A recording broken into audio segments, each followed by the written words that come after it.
Breaking news చూస్తున్నాం. తెలంగాణ మాజీ CM KCR సుప్రీంకోర్టును ఆశ్రయించారు. కాంగ్రెస్ ప్రభుత్వం నియమించిన విద్యుత్ కమిషన్ రద్దు చేయాలని కోరుతూ పిటిషన్ వేశారు.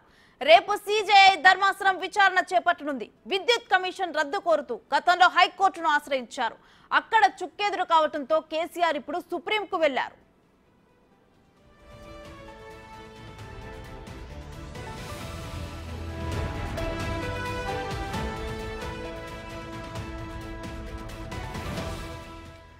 తెలంగాణ మాజీ సీఎం కేసీఆర్ సుప్రీంకోర్టును ఆశ్రయించారు. అయితే కాంగ్రెస్ ప్రభుత్వం నియమించిన విద్యుత్ కమిషన్ను రద్దు చేయాలంటూ కూడా ఆయన పిటిషన్ వేశారు.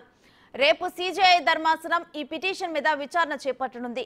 అయితే గతంలో కూడా విద్యుత్ కమిషన్ను రద్దు చేయాలంటూ హైకోర్టును ఆశ్రయించారు. అయితే హైకోర్టులో ఆ పిటిషన్ కి చుక్కెదురైంది. ప్రస్తుతం సుప్రీంకోర్టులో పిటిషన్ వేశారు. రేపు అది విచారణకు రానుంది.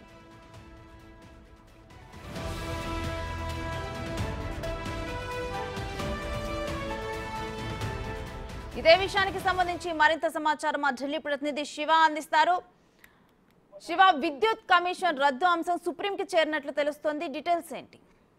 రైట్ రేణు, కాంగ్రెస్ ప్రభుత్వం నియమించిన విద్యుత్ కమిషన్ రద్దు చేయాలంటూ తెలంగాణ మాజీ సీఎం కేసీఆర్ సుప్రీంకోర్టును ఆశ్రయించారు. విద్యుత్ కమిషన్ రద్దు కోరుతూ గతంలో కేసీఆర్ హైకోర్టును ఆశ్రయించారు. అయితే హైకోర్టు తిరస్కరించడంతో సుప్రీంకోర్టులో తాజాగా పిటిషన్ దాఖలు చేశారు. ఇక దీనిపై కేసీఆర్ హయాంలో జరిగిన విద్యుత్ కొనుగోలు వ్యవహారం, భద్రాద్రి అలాగే యాదాద్రి థర్మల్ విద్యుత్ కేంద్రాల నిర్మాణం తదితర అంశాలపై విద్యుత్ కమిషన్ ను ఏర్పాటు చేసింది తాజాగా ఇప్పుడు ఉన్న రేవంత్ సర్కార్. విశ్రాంత న్యాయమూర్తి జస్టిస్ ఎల్ నరసింహారెడ్డి నేతృత్వంలో ఈ కమిషన్ ఏర్పాటు చేశారు. కేసీఆర్ కు నోటీసులు జారీ చేసి విచారణకు పిలిచింది కమిషన్. అయితే దీనికి సంబంధించి విచారణకు హాజరు కాకుండా